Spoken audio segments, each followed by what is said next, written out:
प्यारे बच्चों, आज हम 11वीं कक्षा के चौथे अध्याय इस्लाम का उदय और विस्तार के बारे में पढ़ेंगे। समय है बच्चों लगभग 570 से 1200 ईस्वी तक। इस्लाम का अर्थ है बच्चों अल्लाह को समर्पण, अपने आप को अल्लाह के प्रति समर्पित करने वाले लोग इस्लाम धर्म के अनुयायी बने और इस्लाम धर्म के अनुयायी मुसलमान कहलाए। हजरत मोहम्मद इस्लाम धर्म के संस्थापक थे।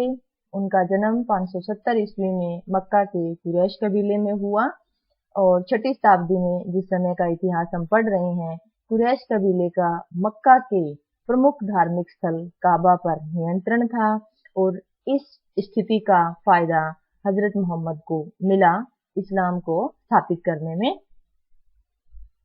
हजरत मोहम्मद भाषा एवं संस्कृति की दृष्टि से अरबी थे और अरब जो समाज है बच्चों, वो आज के अरब प्रायद्वीप, मेसोपोटामिया के कुछ क्षेत्र और सीरिया में समाहित थे। यह पूरा अरब समाज है बच्चों। और अरब प्रायद्वीप इसको इसलिए बोलते हैं क्योंकि ये अरब जो है ये 3 ओर से पानी से घिरा हुआ है और ज्यादातर जो क्षेत्र था वो रेगिस्तानी था। हजरत मोहम्मद की पत्नी हजरत खादिजा थी, जो एक धनी व्यापारी थी और विधवा थी। हजरत मोहम्मद की बेटी फातिमा और दामाद अली हुसैन थे। अरबी समाज और उनकी जीवन शैली। कबीलाई समाज। अरबी समाज कबीलाई समाज था बच्चों। कबीले रक्त संबंधों पर आधारित होते थे और ये वंशों से बने होते थे या बड़े परिवारों का समूह होते थे। इनका मुखिया शेख कहलाता था, जो पारिवारिक आधार पर भी चुना जाता था तथा कई बार अपनी बुद्धिमत्ता, अपने साहस और उदारता का भी के आधार पर भी चुना जाता था। खानाबदोश जीवन। खानाबदोश का अर्थ होता है बच्चों एक स्थान पर बसे न रहना, बल्कि घूम घूम कर अपने जीवन यापन की वस्तुएं इकट्ठी करना। तो अरबी जो समाज है वो खानाबदोश जीवन व्यतीत करते थे और मुख्य रूप से खाद्य पदार्थ, खजूर और अपने ऊंटों के चारे के लिए नकली स्थानों या मरु उद्यानों की तलाश में घूमते रहते थे। कुछ अरबी जो लोग हैं वो शहरों में भी बस जाते हैं, जिससे व्यापार एवं कृषि का रास्ता भी खुलता है। बहुदेववादी समाज। अरब कबीलों के अपने अपने देवी देवता थे, जिससे बहुदेववादी समाज का निर्माण होता है और इसी के साथ साथ अरब कबीलों में ईसाई और यहूदी कबीले भी थे। तो कुल मिलाकर जो समाज है वो बहुदेववादी था और मुख्य धर्म स्थल काबा था, जो मक्का में स्थित है।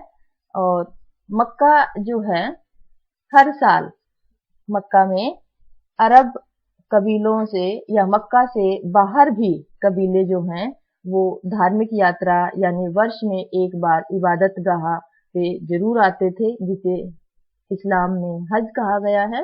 धार्मिक यात्रा को हज कहा गया है बच्चों।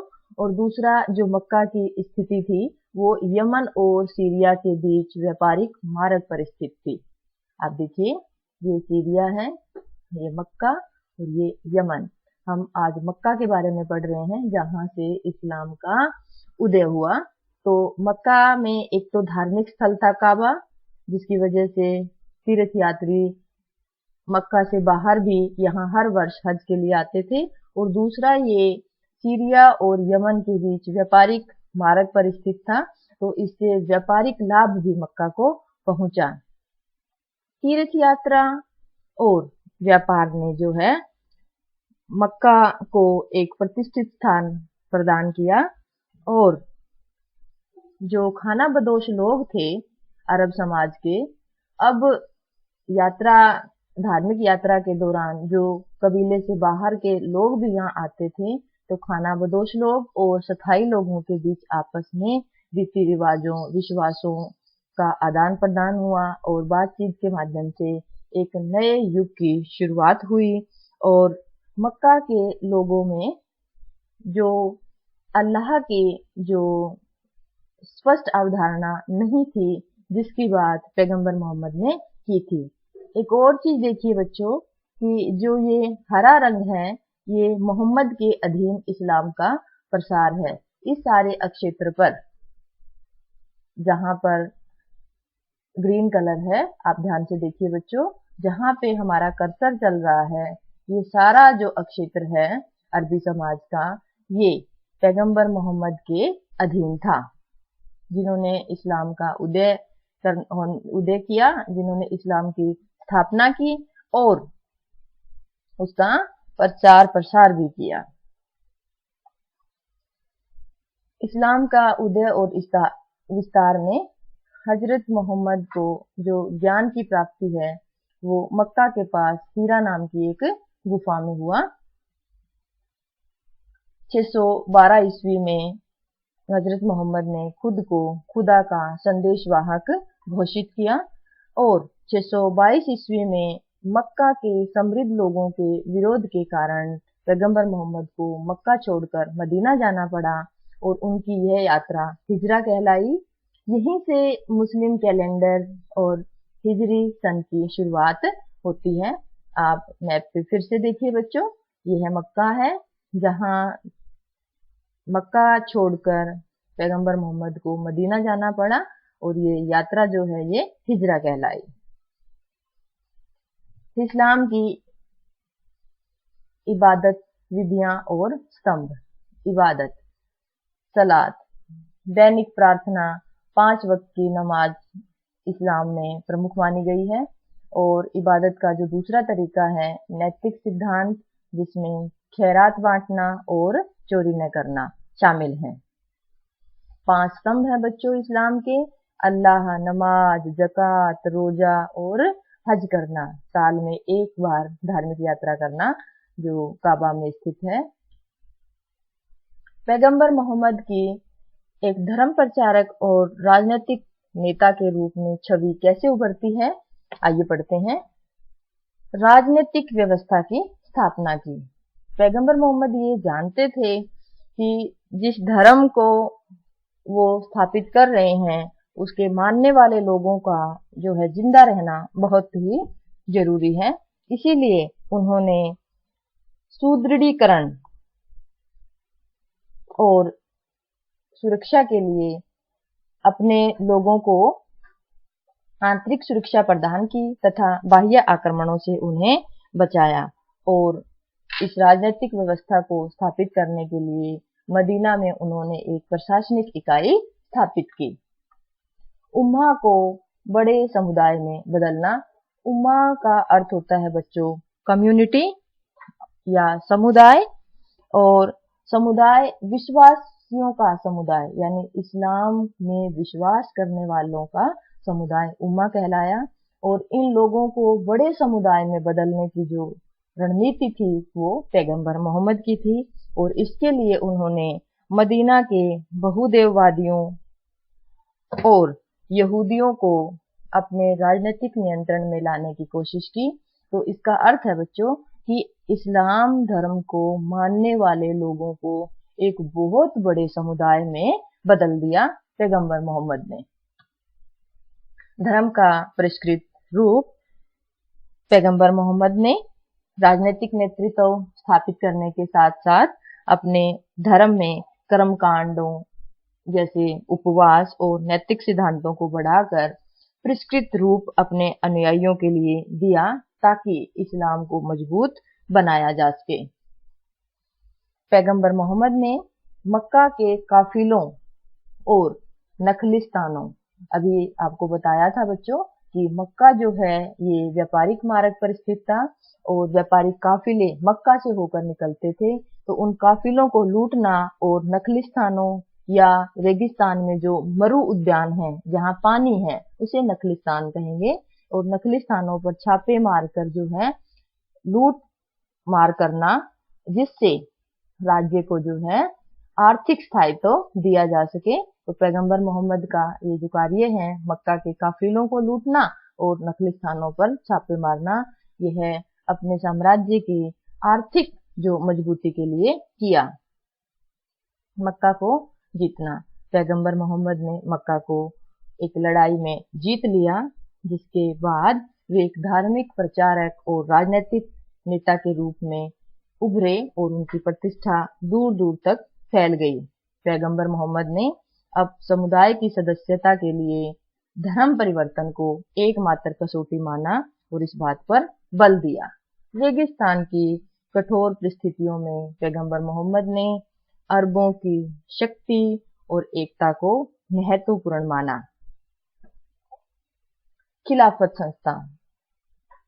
खिलाफत संस्था का आरंभ 632 ईस्वी में पैगंबर मोहम्मद का देहांत हुआ। हमने पढ़ा कि पैगंबर मोहम्मद ने इस्लाम को राजनीतिक एकता और आर्थिक स्थायित्व और धर्म को एक परिष्कृत रूप दिया, लेकिन उनकी मृत्यु के बाद कोई भी व्यक्ति वैध रूप से इस्लाम का पैगंबर होने का दावा नहीं कर सकता था। उत्तराधिकारी जो नियम था उसका अभाव था और इसके परिणाम स्वरूप जो राजनीतिक सत्ता है वो उम्मा को सौंप दी गई। उम्मा अभी हमने पढ़ा बच्चों कि धार्मिक विश्वासों का समूह, एक ही धार्मिक विश्वास को मानने वाले लोग, और धार्मिक विश्वास है इस्लाम। इस्लाम को मानने वाले लोगों का समुदाय और या इस्लामी जगत जो है वो उम्मा है। तो पैगंबर मोहम्मद के बाद जो राजनीतिक सत्ता है वो उम्मा को सौंप दी गई और इस के जो नेता हैं, इस समुदाय के जो नेता हैं वो खलीफा कहलाए और उन्होंने स्वयं को पैगंबर का प्रतिनिधि घोषित किया। खिलाफत संस्था के दो प्रमुख उद्देश्य थे बच्चों। पहला है कबीलों पर नियंत्रण कायम करना, जिससे उम्मा का गठन किया जा सके।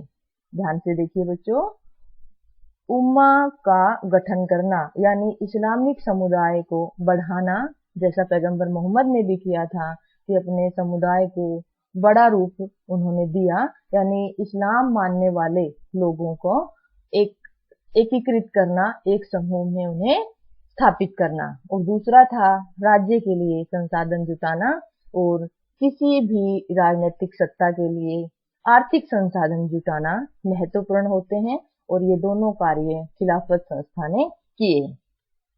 पहले 4 खलीफा अबू बकर, उमर, उस्मान और अली, और इनका समय है बच्चों पैगंबर मोहम्मद की मृत्यु के बाद 632 से 661 ईस्वी में। और 4 खलीफाओं का समय हम पढ़ते हैं। सबसे पहले अबू बकर। पैगंबर मोहम्मद की मृत्यु के बाद बहुत से कबीले इस्लामी राज्य से टूटकर अलग हो गए थे और कुछ कबीलों के नेताओं ने तो स्वयं को पैगंबर का प्रतिनिधि भी घोषित कर दिया था। तो अबू बकर को जो राज्य मिला वो विद्रोहों से भरा हुआ था, लेकिन उन विद्रोहों का दमन अबू बकर ने अच्छे से किया और राजनीतिक एकता बनाए रखी। दूसरा उमर। उमर ने बच्चों बाइजेंटाइन और सासानी साम्राज्यों को हराया। मैप पे देखिए, बाइजेंटाइन साम्राज्य जो हमने पिछले अध्याय में रोम साम्राज्य किया था वो, और दूसरा है बच्चों सासानी साम्राज्य, ये ईरान का साम्राज्य था। हमने रोम साम्राज्य में पढ़ा था कि बाइजेंटाइन साम्राज्य और ईरान साम्राज्यों का आपस में युद्ध चलता रहता था, तनाव रहता था। कारण क्या था कि ईरान में सासानी लोग थे जिनका धर्म जरतुस्त धर्म था और बाइजेंटाइन साम्राज्य के लोग ईसाई थे। तो धार्मिक संघर्ष भी होते रहते थे। और दूसरा, इन राज्यों के जो अभिजात वर्ग थे, जो धनी वर्ग थे, वो भी आपसी कलह के कारण सत्ता हथियाने की कोशिश में रहते थे, बाइजेंटाइन साम्राज्य और ईरान साम्राज्य। और इन दोनों की जो आंतरिक असफलताओं का जो फायदा है वो उमर ने उठाया और उसने बाइजेंटाइन और सासानी साम्राज्यों को हरा दिया। दूसरा, सीरिया, ईरान, इराक और मिस्र को जीतना। देखिए बच्चों, सीरिया, ईरान, इराक और मिस्र, चारों मैप पे ध्यान से देखिए एक बार फिर से। सीरिया, ईरान, इराक और मिस्र को हराया। ये आपने बच्चों रोम साम्राज्य में भी मैप ध्यान होगा आपको। तो ये जो राज्य है ये उमर ने हराया, इस क्षेत्र पर अपना अधिकार जमाया और इस्लाम को जो है स्थायित्व प्रदान किया। और उमर की जो सफलता है उसके कारण थे सामरिक नीति, सामरिक सैनिक नीति होती है बेटा, वो सैनिक निपुणता, दूसरा धार्मिक जोश। उमर जो खलीफा हैं उन्होंने भी इस्लाम के प्रचार प्रसार के लिए जो है राज्यों को जीतना शुरू किया और धार्मिक जोश उमर की सफलता का कारण भी बनी। और तीसरा है विरोधियों की कमजोरियां। अभी हमने पढ़ा कि बाइजेंटाइन और जो ससानी, जो किसी समय सर्वोच्च सत्ता जिनके पास थी, वो आंतरिक कलहों और अभिजात वर्ग के विद्रोहों की वजह से कमजोर हो चुके थे और इन्हीं कमजोरियों का फायदा उमर ने उठाया।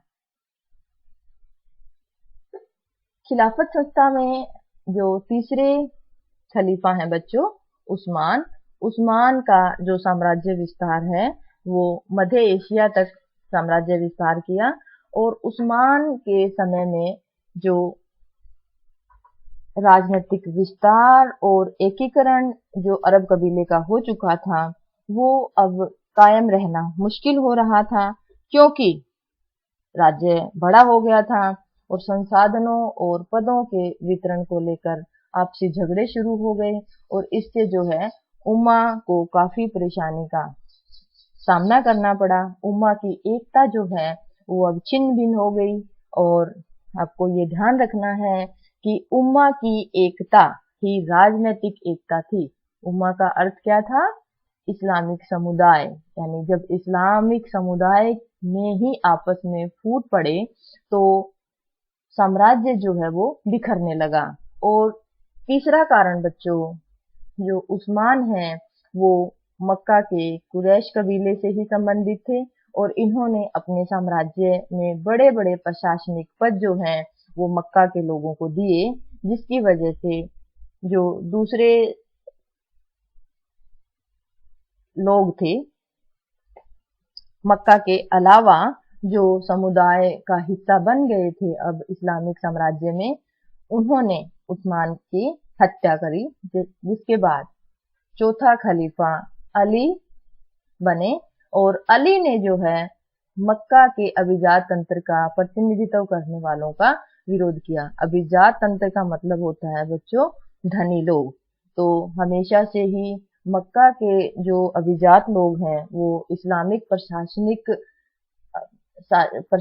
इकाई का जो हिस्सा बनते आ रहे थे। अली ने इसका विरोध किया, जिसकी वजह से मुसलमानों में दरार आई और अली के जो समर्थक थे वो शिया कहलाए और जो उसके विरोधी थे वो सुन्नी कहलाए। आपको याद रखना है बच्चों, अली के समय में जो इस्लाम धर्म है वो दो भागों में बंट जाता है। अली के समर्थक जो हैं वो शिया और अली का विरोध करने वाले सुन्नी कहलाए। अली ने दो युद्ध भी किए। पहला युद्ध मोहम्मद की पत्नी आयशा के साथ, जिसे ऊंट की लड़ाई कहा जाता है, जो 657 में हुई और आयशा इस युद्ध में हार जाती हैं। और दूसरा युद्ध अली का सिफिन, आज का जो उत्तरी मेसोपोटामिया है, आपको मैप पे कई बार दिखाया गया है बच्चों मेसोपोटामिया, तो उसे सिफिन कहा जाता था उत्तरी मेसोपोटामिया का। और जो यह युद्ध है यह एक संधि के बाद समाप्त हुआ और इस युद्ध के बाद अली के जो सैनिक थे, जो अनुयायी थे, वो दो भागों में बंट जाते हैं। कुछ लोग उसके वफादार बने रहे और कुछ लोगों ने उसका साथ छोड़ दिया, जो खरजी कहलाए। और कुछ समय बाद कूफा की एक मस्जिद में अली की हत्या कर दी गई। और जब अली युद्धों में उलझा हुआ था तो काफी सफलताएं हासिल कर रहा था, लेकिन उस्मान के रिश्तेदार, उस्मान तीसरे खलीफा थे बच्चों, तो उस्मान के रिश्तेदार और सीरिया के गवर्नर मुआविया ने 661 ईस्वी में अपने आप को अगला खलीफा घोषित कर दिया। तो 4 खलीफाओं के शासनकाल के बाद अगला जो हम शासन पढ़ेंगे बच्चों, वो मुआविया का है। और मुआविया ने जो शासन स्थापित किया उसे उमय्यद वंश कहा जाता है। हम उमय्यद वंश और अब्बासी वंश के बारे में अगले इकाई में पढ़ेंगे। अभी तक हमने पैगंबर मोहम्मद का जन्म, उनके द्वारा इस्लाम का प्रचार प्रसार और 4 खलीफाओं का शासन पढ़ा। अगले में हम उमय्यद और अब्बासिदों के बारे में पढ़ेंगे। धन्यवाद।